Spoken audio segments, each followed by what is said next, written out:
प्रणाम साथियों, आपका हमारे चैनल में स्वागत है। आज हम आपके लिए लाए हैं एक ऐसी कहानी जिसमें हम ये जानेंगे कि व्यक्ति का कर्म कैसे अपना हिसाब लेने आता है। साथियों, ये देखकर आप भी अपने कर्मों से डरने लगेंगे। साथियों, इस कहानी को शुरू करने से पहले मेरा आप सब से यह निवेदन है कि आप सब मेरे चैनल को सपोर्ट तो अच्छा कर रहे हो, पर मेरे चैनल पर लाइक, सब्सक्राइब और शेयर कम आ रहे हैं। यदि आप मेरे चैनल को लाइक, सब्सक्राइब और शेयर करेंगे तो इस तरह की वीडियोस दिखाने के लिए मेरा मनोबल बढ़ेगा। इसलिए मेरा आप सभी से निवेदन है कि कृपया आप मेरे चैनल को लाइक, सब्सक्राइब और शेयर अवश्य करें।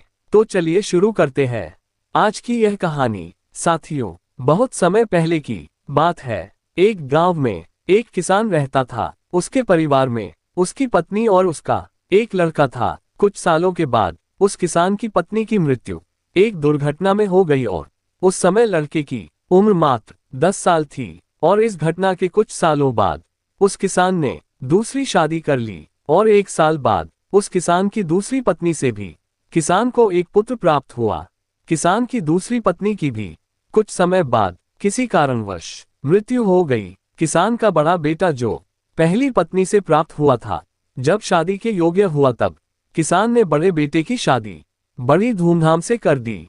फिर साथियों, उस किसान की भी कुछ समय बाद मृत्यु हो गई। फिर इसके आगे किसान का छोटा बेटा जो दूसरी पत्नी से प्राप्त हुआ था और पहली पत्नी से प्राप्त बड़ा बेटा, दोनों साथ साथ रहते थे। कुछ समय बाद किसान के छोटे लड़के की तबीयत खराब रहने लगी। बड़े भाई ने कुछ आसपास के वैद्यों से इलाज करवाया पर कोई राहत ना मिली और इसके बाद छोटे भाई की दिन ब दिन तबीयत बिगड़ती जा रही थी और बहुत खर्च भी हो रहा था। फिर एक दिन बड़े भाई ने अपनी पत्नी से सलाह की कि यदि ये छोटा भाई मर जाए तो हमें इसके इलाज के लिए पैसा खर्च नहीं करना पड़ेगा और जायदाद में आधा हिस्सा भी नहीं देना पड़ेगा। तब उसकी पत्नी ने कहा कि क्यों न किसी वैद्य से बात करके इसे जहर दे दिया जाए, किसी को पता भी नहीं चलेगा और रिश्तेदारों में भी कोई हम पर शक नहीं करेगा कि वह तो बीमार था और जिसके कारण उसकी बीमारी से मृत्यु हो गई। फिर बड़े भाई ने ऐसे ही किया। उसने एक वैद्य से बात की कि आप अपनी फीस बताओ, ऐसा करना मेरे छोटे बीमार भाई को दवा के बहाने से जहर दे देना है। और वैद्य ने यह बात मान ली और लड़के को जहर दे दिया और उस लड़के की मृत्यु हो गई। और फिर उसके भाई भाभी ने खुशी मनाई। उन्होंने सोचा कि अब हमारे रास्ते का कांटा निकल गया है, अब सारी संपत्ति अपनी हो गई है। और फिर उसने अपने छोटे भाई का अंतिम संस्कार कर दिया। फिर कुछ महीनों पश्चात उस किसान के बड़े लड़के की पत्नी को लड़का हुआ। उन दोनों पति पत्नी ने खूब खुशी मनाई, बड़े ही लाड़ प्यार से अपने लड़के की परवरिश की। फिर कुछ ही वर्षों में उसका लड़का जवान हो गया और फिर उन्होंने अपने लड़के की भी शादी करा दी। फिर शादी के कुछ समय बाद उस बड़े भाई का लड़का अचानक बीमार रहने लगा। उसके माँ बाप ने उसके इलाज के लिए बहुत से वैद्यों से इलाज करवाया। जिसने जितना पैसा मांगा उसको उतना पैसा दिया। उन्होंने सब कुछ दिया ताकि लड़का ठीक हो जाए। उसने अपने लड़के के इलाज में अपनी आधी संपत्ति तक बेच दी, पर उसका लड़का बीमारी के कारण मरने की कगार पर आ गया। उस लड़के का शरीर इतना ज्यादा कमजोर हो गया कि उसका अस्थि पिंजर ही शेष रह गया था। फिर एक दिन लड़के को चारपाई पर लेटा रखा था और उसका पिता साथ में बैठा था। वह अपने पुत्र की ये दयनीय हालत देखकर दुखी होकर उसकी ओर देख ही रहा था कि तभी उसका लड़का अपने पिता से बोला कि भाई, अपना सब हिसाब हो गया, बस अब कफन और लकड़ी का हिसाब बाकी है, उसकी तैयारी कर लो। और फिर अपने बेटे की ये बात सुनकर उसके पिता ने सोचा कि मेरे लड़के का दिमाग भी बीमारी के कारण काम नहीं कर रहा है। और उसने अपने बेटे को बोला, बेटा, मैं तेरा बाप हूँ, भाई नहीं हूँ।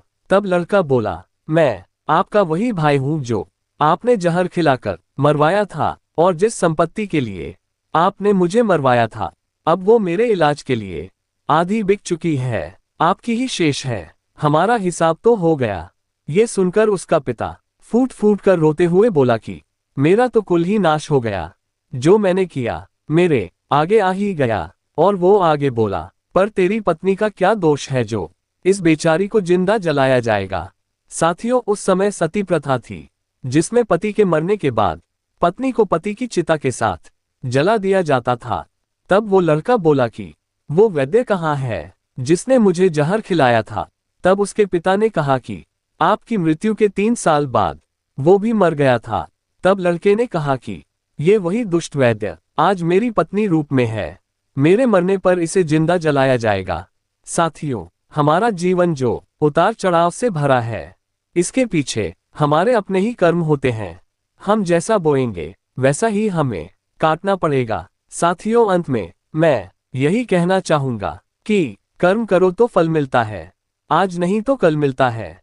जितना गहरा अधिक हो कुआं, उतना मीठा जल मिलता है। जीवन के हर कठिन प्रश्न का जीवन से ही हल मिलता है। तो साथियों, ये कहानी आपको कैसी लगी हमें अवश्य कमेंट करके बताएं। अगर यह कहानी आपको अच्छी लगी हो तो कृपया आप हमारे चैनल को लाइक, सब्सक्राइब और शेयर जरूर करें। धन्यवाद।